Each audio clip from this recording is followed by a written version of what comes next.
बिस्मिल्लाहिर्रहमानिर्रहीम। शुरू अल्लाह जे बाबरकत नाले सां जेको निहायती रहम करम वारो आहे। रहमान आहे, रहीम आहे, जेको असांजे दिलनि जा राज़ ख़ूब ॼाणे थो। शहज़ाद उमराणी ऑफिशियल चैनल जे ॾिसंदड़नि सभिनी दोस्तनि खे शहज़ाद उमराणी तरफ़ां सिक भरियो सलाम। उमेद आहे त तव्हां ख़ुशि हूंदा, ख़ैरियत सां हूंदा।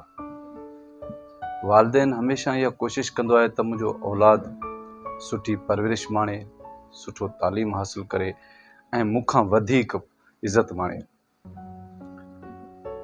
पर दुनिया में हिकु वॾो सच इहो आहे ऐं बदिले में वालिद खे किथे किथे उहा इज़त, उहो रुतबो, उहो मान न मिलंदो आहे। औलाद ख़ुदि गर्ज़ थी थो वञे। हिकिड़ो हमरा हो, उन पंहिंजे ज़िंदगी में रिज़्क़ हिलाल कमाए पंहिंजे बचड़नि जी सुठी परवरिश कई। उनखे 3 पुटनि जी औलाद हुई, उनखे का बि नियाणी न थी। उन सॼी ज़िंदगी पंहिंजे पुटनि जी हर ख़्वाहिश पूरी कई। पुट जेके बि ज़बान मां लफ़्ज़ कढंदा हुया उहो थी पवंदो हुयो। उन्हनि जी सुठी तालीम उन वालिद साहब कराई, उन्हनि जा रिश्ता सुठे घराणे में कराया, उन्हनि खे सुठो पंहिंजो कारोबार करायो।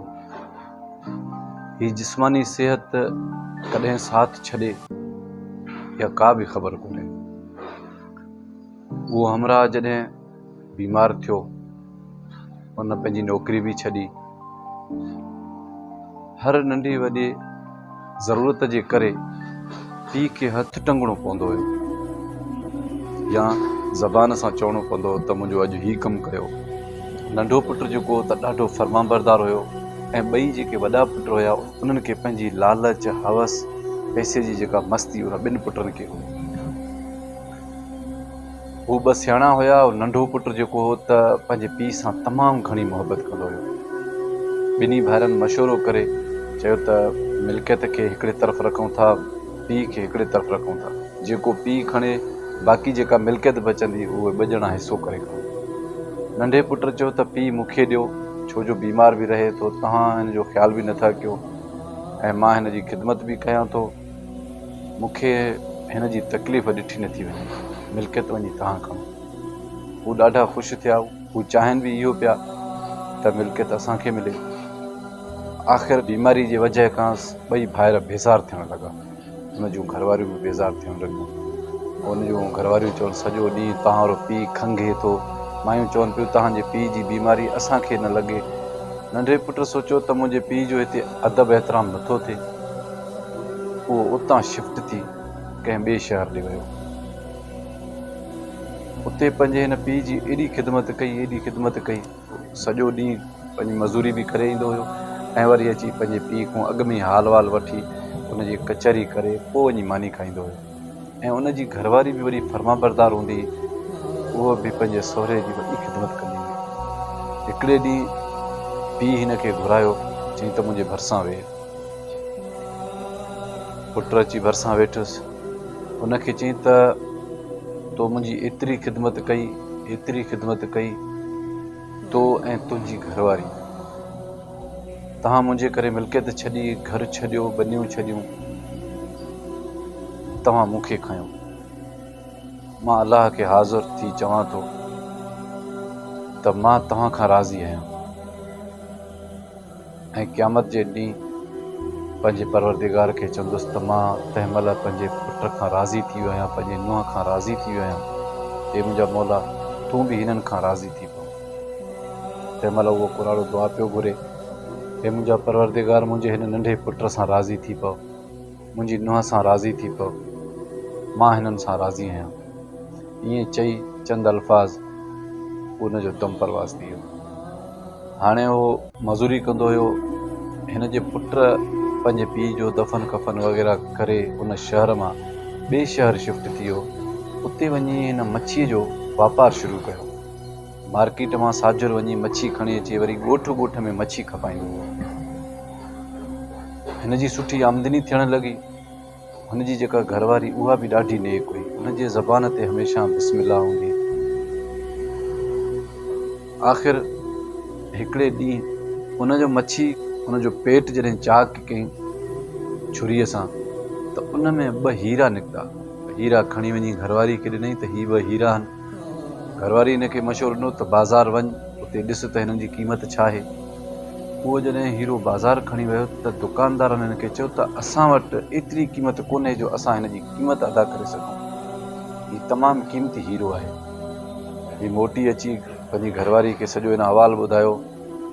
उन इलाइक़े जे बादशाह खे ख़बर पई त हिकिड़े मच्छी वारे वटि 2 हीरा आहिनि। हिनखे घुराई, हीरनि खे पंहिंजे कारीगरनि खां चेक कराई। हुन चयोमांसि इहे खपाइणु चाहियां थो। चई त हिन जी क़ीमत जेका आहे त मुंहिंजी अधु बादशाही आहे। बादशाह पुछा कई त तूं केरु आहीं, काथां आयो आहीं ऐं तोखे हीरो कीअं मिलियो। उन पंहिंजी सॼी कहाणी ॿुधाई त मुंहिंजो पीउ हिकिड़ो इज़तदार माण्हू हुयो, रिज़्क़ हिलाल कमाए असां 3 पुटनि खे पाले ताती, असां जूं शादियूं कराई, असांखे पढ़ाई। मुंहिंजे 2 भाइरनि मिल्कियत पाण खणी चूंड में रखियूं त पीउ जेको खणे उनखे मिल्कियत में हिसो न ईंदो।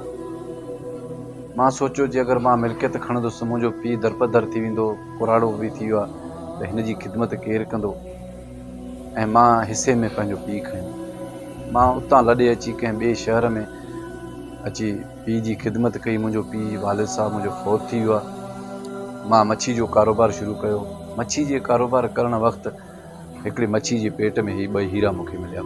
बादशाह जे अखियुनि में पाणी अची वियो त बिल्कुलु तोखे अलाह पाक पंहिंजे पीउ जी ख़िदमत जो फल ॾेई छॾियो आहे।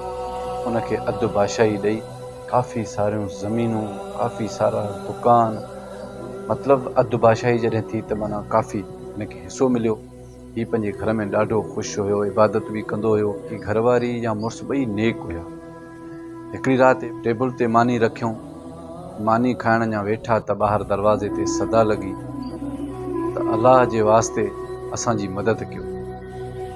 हीउ मानी तां फौरन उथियो, दरवाज़ो खोलियईं। दरवाज़ो जो हिन खोलियो त हिन जे पेरनि हेठां ज़मीन निकिरी वई। हिन जी घरवारी ॾिठो त उन 2 फ़क़ीरनि खे घर वठी थो अचे। मुंहिंजी घरवारी बि सुञाता त हीअ उन जा ॾेर हुया, हुनजे मुड़ुस जा 2 वॾा भाइर। अची विहारियईं उन्हनि खे मानी ते जो वेठा त मानी ते छिता थी विया। रोअनि बि सही, मानी बि खाइनि। आख़िर नंढे भाउ चवनि तव्हां आराम सां मानी खाओ। मानी खाई पुछा कई त तव्हां सां छा थियो आहे, तव्हां वटि हेॾी मिल्कियत, तव्हां वटि हेॾो पैसो, ही तव्हांजा कहिड़ा हाल थिया। उन भाइरनि ॿुधायो त असां पंहिंजे पीउ खे कढियो, तोखे कढियो, अलाह पाक उन जी सज़ा असांखे ॾेई छॾी। असांजे पुटनि अॼु असांखे पंहिंजे घरां बि कढियो। असांजा पुट बि असां खां नफ़रत करे असां खां बेज़ार थी विया। 2 भाइर रोई चवनि पिया त तोखे त असां मिल्कियत मां हिसो बि न ॾिनोसीं, अलाह पाक तोखे हेॾो गंज ॾेई छॾियो आहे। बेशक पीउ माउ जी ख़िदमत करण सां ई सभु कुझु हासिलु थिए थो। हिन कहाणी मां असांखे इहो सबक़ थो मिले त असां हिन दुनिया में पैसे जी लालच जे करे अज़ीम रिश्तनि खे ठुकराए था छॾियूं। पीउ आहे जंहिं पढ़ायो लिखायो, वॾो कयो, उन्हनि जी शादियूं कराई, सुठो उन्हनि खे घर नसीब कराई। पीउ अगरि कंहिं बीमारी मां घर में खंघे त उन में आकह बेज़ार थो थिए। औलाद खे पढ़ाए बि अथो, तालीम बि कराए थो, हर उन जी ख़्वाहिश खे पूरो बि करे थो त जीअं पीउ अगरि कॾहिं घर में खंघे त पुट बेज़ार थियनि। पोइ इहो फ़ैसिलो कनि त पीउ घरां निकिरे। इन ते भाइर विढ़नि, हो चवनि त पीउ खे तूं पाण वटि रख, हो चवे त तूं पाण वटि रख। पीउ खे त इहा ख़बर न हूंदी आहे त मां जिन औलाद सां हेतिरी मुहबत कयां थो, जिन जे करे मां निंडूं फिटायां थो, जिन जे करे मां हर ख़्वाहिशूं पूरियूं थो कयां। दोस्तो, अगरि तव्हांखे पुट आहिनि त सम्झी वञो त जेको बर्ताव तव्हां पंहिंजे पीउ सां कंदव उहो औलाद तव्हां सां बर्ताव कंदो। हिन दुनिया जो वॾे में वॾो क़ानून आहे, तव्हां जहिड़ो पोखींदव ओड़ो ई लुणंदव, जहिड़ी करणी तहिड़ी भरणी। अगरि मुंहिंजो वीडियो तव्हांखे पसंदि अचे त शेयर ज़रूरु कजो। को नओं मौज़ू खणी वरी ॿीहर तव्हांजे ख़िदमत में हाज़िर थींदुसि। तेसीं ताईं ॾींदा इजाज़त। अलाह निगहबान।